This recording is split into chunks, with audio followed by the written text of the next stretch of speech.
yang saya memang punya mah tapi nggak pernah separah ini gitu kan. Ibu gimana, ibu gimana? Tapi saya nggak sadar dibawalah ke ruang kotak yang loket itu. Dia kayak punya kayak karpet gitulah. Ibu tiduran aja angkat gini, kalau mah kepala nggak boleh apalah whatever lah. Tapi dia kayaknya ngerti kali ilmu pertolongan pertama gitu ya. Oh iya diginiin. Ibu bawa minyak angin enggak? Terus dia keluarin minyak telon. Ide saya dipijet. Di situ saya emang nggak sadar, tiba-tiba saya muntah lah.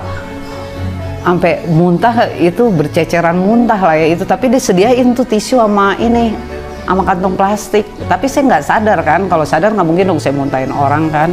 Ya udah tek, keluarlah hijau. Dari situ saya keringet basah.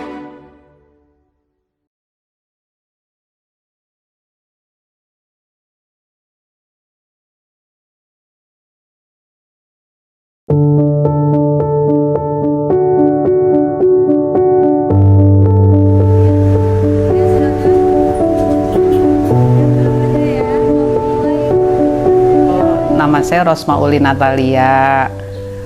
Saya sekarang kegiatan sehari-hari ya ibu rumah tangga, olahraga, sama sosial di lingkungan. Saya baru pensiun tahun lalu dari HSBC Indonesia dan bekerja 30 tahun, cukup lama ya. Saya kalau kerja karena saya udah hafal ya rute saya kan itu juga.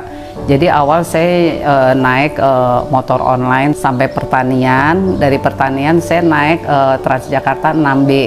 Karena kan koridor itu pasti kosong, jadi saya bisa hemat.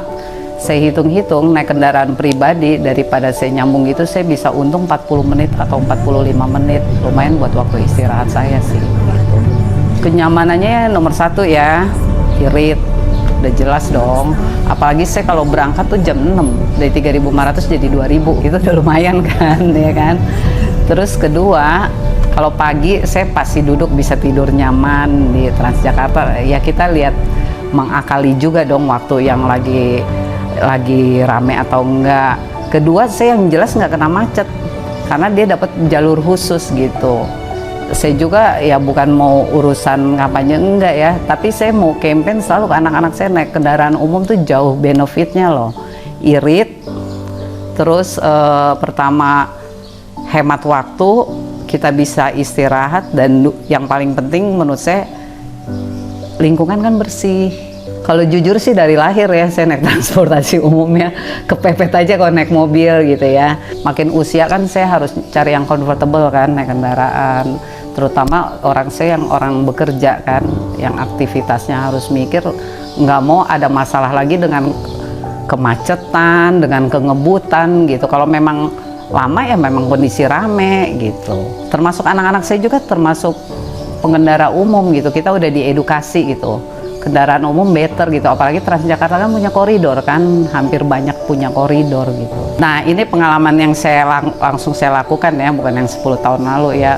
Kenapa saya sangat berterima kasih sama mbak-mbak, tolong sampaikannya sama bapak yang membantu saya. Jadi pada saat kemarin 17 Agustus, saya kan memang kebenaran di sini lagi ada kegiatan RT kan, kurang tidur lah. Saya buru-buru mandi karena ada kegiatan gereja kan, kegiatan gereja yang harus menuju arah Tanjung Priuk.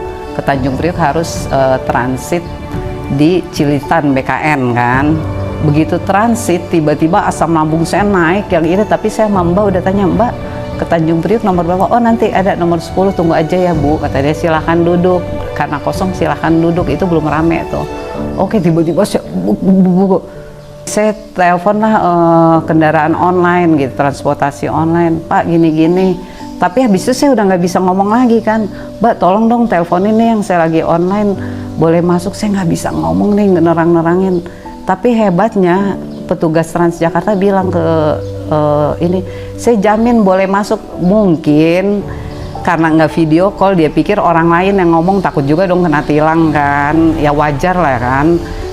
Tujuannya ini udah sekarat ibu, tok blok saya gitu kan. Tiba-tiba driver online-nya itu meng-cancel sendiri, tercancel nggak apa-apa. Aduh mbak, saya butuh senderan nih karena saya udah naik, yang saya memang punya mah tapi nggak pernah separah ini gitu kan. Ibu gimana, ibu gimana? Tapi saya nggak sadar dibawalah ke ruang kotak yang loket itu. dia kayak punya kayak karpet gitulah. Ibu tiduran aja angkat gini, kalau mah kepala nggak boleh apalah whatever lah, tapi dia kayaknya ngerti kali ilmu pertolongan pertama gitu ya. Oh iya diginiin, ibu bawa minyak angin enggak, terus dia keluarin minyak telon, ini saya dipijet. Di situ saya emang nggak sadar, tiba-tiba saya muntah lah, sampai muntah itu berceceran muntah lah ya itu. Tapi disediain tuh tisu sama ini, sama kantong plastik, tapi saya nggak sadar kan. Kalau sadar nggak mungkin dong saya muntahin orang kan. Ya udah tek, keluarlah hijau. Dari situ saya keringet basah sampai ini. Terus ibu tiduran ya karpet. Aduh mbak, maaf mbak. Nggak lama kemudian datang bapak yang bapak-bapak itu kan. Ibu mau saya bawa ke rumah sakit ya gini. Saya udah enakan kok pak gini, karena udah keringet dan udah muntah yang hijau itu tuh. Blok, begitu udah muntah kan blok. Det.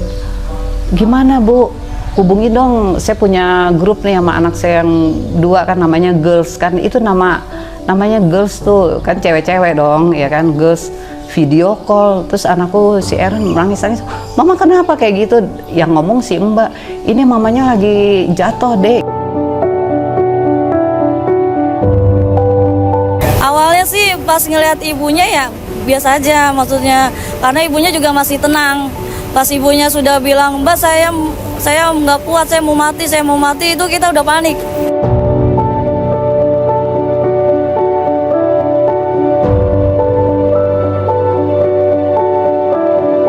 Saya juga pernah ikut pelatihan namanya PK3D. Kita diajarin RJP, penanganan untuk yang sesak napas sama orang yang pingsan.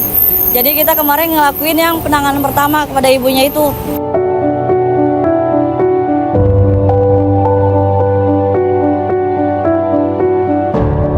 Tapi aku terharunya apa, udah ngomong sama anakku, aku nggak dicuekin, masih ditisuin sama ibu berdua itu kan.